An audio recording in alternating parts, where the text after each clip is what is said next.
You ask Tiger to solve. This deals with linear equations with one unknown.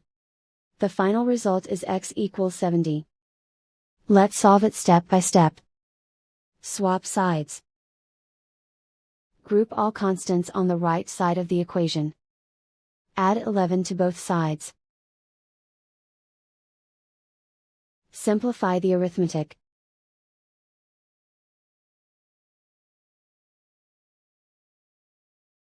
Isolate the x. Multiply both sides by 2. Group like terms.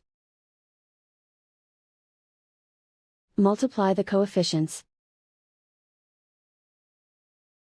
Simplify the fraction. Simplify the arithmetic.